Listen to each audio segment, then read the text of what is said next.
Hello friends, இன்றைக்கி மகனது சீரியலில் நல்லா நினச்சின்னு ஷார்ட்டாக ரிவ்யூ பார்க்கலாம். தண்ணி வரல அப்படின்னு சொல்லிட்டு குமரன் வந்து ஓஸில் கனெக்ஷன் கொடுத்து தண்ணி பிடிச்சிட்ருக்காரு. ஆனால் ஓஸ் வந்து ப்ராப்ளமாக இருக்கா, தண்ணி பிடிக்க முடியல. காவேரி என்ன பிரச்சனைன்னு கேட்குறாங்க.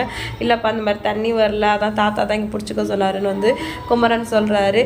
சரி அப்போ என்ன பிரச்சனை பார்க்கலாம்ல அப்படின்னு சொல்லும்போது, இல்லை தாத்தா தான் கார்பரேஷனில் பேசணும்னு சொல்லியிருக்காரு அப்படின்னு சொன்னாங்க.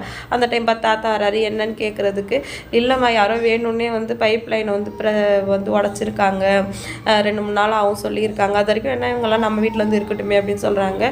குமரன் வந்துட்டு இல்லை தாத்தா இப்போ இதை சரி பண்ணிட்டேன், இதை வச்சு நாங்கள் அட்ஜஸ்ட் பண்ணிக்கிறோம் அப்படின்னு சொல்லிட்டு சொல்கிறாரு. ராகினி இருந்துட்டு அஜய் சொன்ன மாதிரி பண்ணிட்டாரு அப்படின்னு சொல்லிட்டு ஹாப்பி ஆகுறாங்க. விஜய்கிட்ட போயிட்டு, பரவாயில்லையே நீ சொன்ன மாதிரி அவங்கள காலி பண்ண வைக்கிறதுக்கு ஏதோ ஐடியாலாம் பண்ணிட்டே செம சர்ப்ரைஸ் கொடுத்துருக்க, சில்லியாக இருந்தாலும் பரவாயில்ல, ஆனால் தண்ணி இல்லாமல் இருக்க முடியாதுல, எப்படியும் அதுங்க காலி பண்ணிட்டு போயிடுங்க அப்படின்னு சொல்லிட்டு அஜய் கிட்ட சொல்ல, அஜய்க்கு ஒன்றுமே புரியல. ஓ ஏதோ தானாக நடந்திருக்கு, நம்ம யூஸ் பண்ணிக்க வேண்டியதா அப்படின்னு சொல்லிட்டு நான் தான் பண்ணேன் அப்படின்னு சொல்லிட்டு ராகினி கிட்ட சொல்கிறாரு. அடுத்து வந்து காவேரி வந்து ரூமுக்கு வராங்க. விஜய் வந்து ஃபோன் பார்த்து சிரிச்சுட்டே இருந்தவர் காவேரி பார்த்தோன்னே கோவமாக திரும்பி உட்காந்துக்கிறாரு.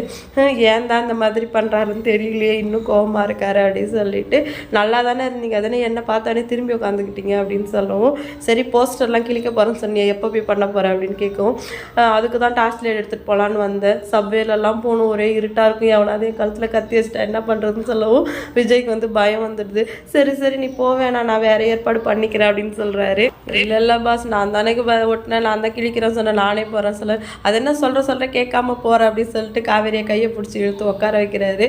நானே அதுக்கு ஏதாவது அரேஞ்ச்மெண்ட் பண்ணிக்கிறேன், நீ படுத்து தூங்கு, நீ ஒட்ட போனது எனக்கு தெரியுமா, ஆனால் இப்போ நீ வந்து இருட்டில் தனியாக கிழிக்க போகிறேன்னு தெரிஞ்சு நான் எப்படி அனுப்புறது அப்படின்னு சொல்லிட்டு விஜய் சொல்கிறாரு. அதோட ஆமாம் எனக்கு ஏதாவது ஆனால் நீங்கள் தானே பதில் சொல்லணும், அந்த பயம் உங்களுக்கு அப்படின்னு சொல்லிட்டு காவேரி சொல்கிறாங்க. ஆனால் விஜய் வந்து உண்மையிலேயே நம்ம காவேரி மேலே இருக்கிற லவ்வில் தான் வந்து அனுப்ப மாட்டேன் அப்படின்னு சொல்கிறாரு.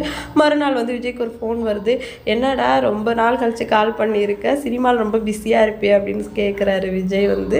அது வேற ஒன்றும் இல்லைடா மாமா, உன் ஃபோட்டோ வந்து என்னோடய ப்ரொடியூசர் வந்து பார்த்துருக்காரு, பார்த்துட்டு உன்னை வந்து படத்தை ஹீரோவை புக் பண்ண சொல்கிறாரு அப்படின்னு சொன்னானே விஜய்க்கு ஒரே ஹாப்பி ஆகிடுது. என்னடா ஏதாவது கலாய்க்கிறியான்னு கேட்குறாரு. இல்லை மச்சான், உண்மையிலேயே ஏதோ அப்பெல்லாம் ஆட் பண்ணியிருந்தியாமே, அது வந்து என்னோடய ப்ரொடியூசர் பார்த்துருக்காரு, இந்த பையனை வந்து ஹீரோவை புக் பண்ணு அப்படின்னு சொல்கிறாரு. உன் ஃபோட்டோ பார்த்து நான் ஷாக் ஆகிட்டேன், என் ஃப்ரெண்டு தான் சொன்னானே, அவர் இன்னும் ஹாப்பி ஆகிட்டார், எப்படியாவது இந்த பையனை புக் பண்ணுன்னு சொல்லிட்டாரு. என்ன மச்சான் நடிக்கிறியா அப்படின்னு கேட்கவும், விஜய் நீ வேறடா, அது சும்மா ஒரு ஃபன்னுக்காக பண்ணது, அவங்க வந்து ஆடுக்கு யூஸ் பண்ணிக்கிட்டாங்க, எனக்கு அதெல்லாம் இன்ட்ரெஸ்ட் இல்லைன்னு சொல்கிறாரு.